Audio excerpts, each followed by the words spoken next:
Next, we want to put our photo etch just onto our piece like so.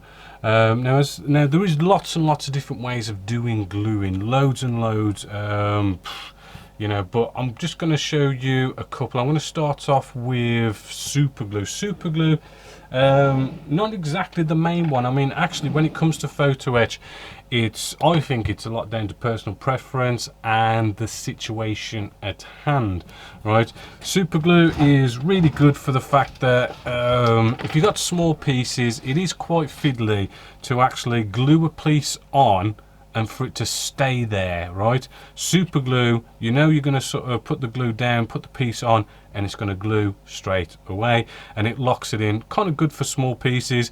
The downside to it is if the glue goes off, because you've only got seconds to play around and position your bit of photo etch in position, and if you sort of go over that time limit, you could end up having your bit of photo etch super glued in a position you don't want. And then to sort of peel that off, you're going to be bending photo etch, and it all gets really sort of messy. So super glue, generally, it's sort of like really small pieces, really, or if you're sort of confident with your placing. But we'll start off with super glue anyway, because there is a nice couple more which I'll show you. Super glue, I just like to get any sort of pot, right, a lid or something really scrap, and I'll just ooze out a bit of our super glue just here. We don't need to go overboard. Right, there's lots and lots of super glue applicators. There's like these photo etch things you can put into like blades and stuff. Personally, I just tend to just grab a cocktail stick, although the super glue applicators are kind of cool. And then what I'm going to do is I'm just going to sort of smear on a nice little bit of our super glue just here. Now we've got to be sort of quick because it is super glue. All right, so we've just smeared that on. I'm getting my tweezers, just going to pinch them, and then I'm going to literally, I want this to go down exactly in place. Ooh, without no messing about. And that is about it. There we go. I'm just going to make sure it's down. There we go. And that there is sort of nicely glued into place. But hopefully, as you could see, if I didn't do that quickly and I got it in a wrong position, to now, if that was in the wrong position, for me to now get this up to re-glue it, I'd have to like peel this up, and peeling photo etch is just going to peel up and bend, pretty sort of horrible. But that's nice and easy, a quick sort of bit of super glue, and then I do believe this will fit nicely in there. It just gives us a cool bit of photo etch, like a nice sort of vents or something, and that'll go just in there like so. And then I'll move along with the next bit. Just moved along, not really going to show you mega that much because, as I say, it's more of a brick, just gluing stuff together. But when bringing the top part of the hull actually together, right, nice and simple, it does fit fairly okay, but a little bit of, you know, clothes pegs, just nick them off the wife, and all we do is we just, you know, nicely hold them in position there, make sure it all fits together, and that's the whole reason for the clothes pegs, to sort of lock it down, to make sure it all fits, make sure there's no gaps or anything. Then you can come in with a good old Tamiya extra thin cement, and we can just run some glue down where we can actually get it. Right, now don't worry if you can't get it everywhere, because like the clothes pegs are in the way. You know, there's enough glue in there to sort of lock it down, and then once it's dried we can remove the pegs, and then what we couldn't get to because of the pegs, we'll just come along afterwards and just dot in a bit of Tamiya extra thin cement.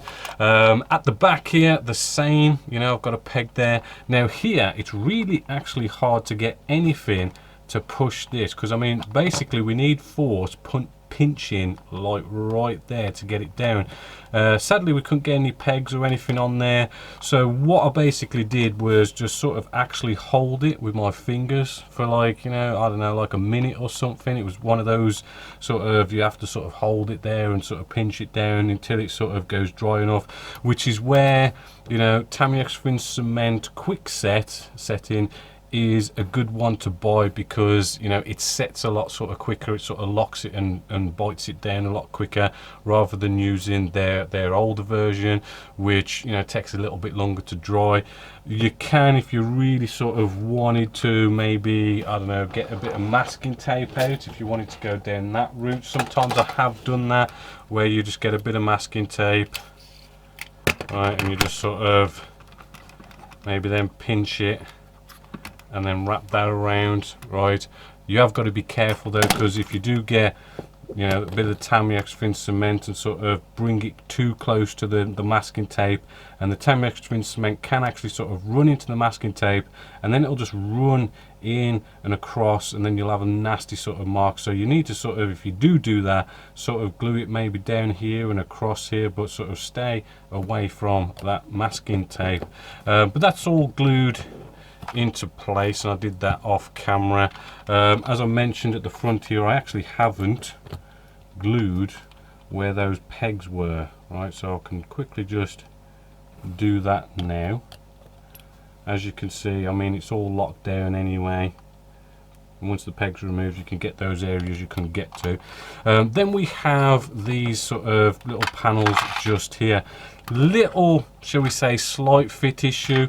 They don't quite fit as well as you'd want them to do. You sort of push them in and they just seem, hold on, I got the wrong way around. I sort of push them in. It's a little bit of a tight fit in these corners, right? It isn't at the moment because I've already done it, but basically getting out a nice flat sanding stick, nice and coarse, right? We don't need to, like, you know, go down the grits and make it all nice, because what we're doing is right where the joint glue line is here, we're just giving that a little bit of a sand, right? I don't need to do it because I've already made sure it fits, but this is one of these things in scale modeling where it's always good to make sure you test fit. Don't just come in, drop it in and start gluing, right? You test fit it, and as I've noticed, like, it's a little bit too wide, so all I've done, as I've just done there, sand these two edges, and then that fits perfectly. Now when you do stuff like that, don't go off and go, oh, give it some, and really sort of just sand away really mad, and do a load of sanding then fit, right? It's always best to sand a bit, test fit. Okay, it still doesn't quite fit, sand a bit more. It's a lot easier to test fit and then sand a bit, test fit, sand a bit, test fit, sand a bit, than it is to sand a load and then you end up sanding too much and then you've got a gap, right? It's a lot easier to remove than it is to add, right? Pretty much 9 times out of 10, that's the way it is in scale modeling. Easier to remove than it is to add.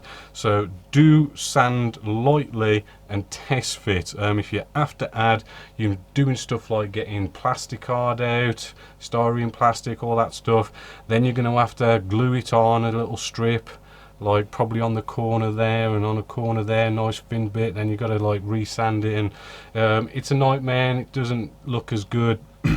But that's what you need to do. So we're just going to glue these in. There's loads of other bits and bobs I need to sort of just glue in. As I say, it's a brick, you just glue loads of bits on. So you probably see this sort of move along quite fast now.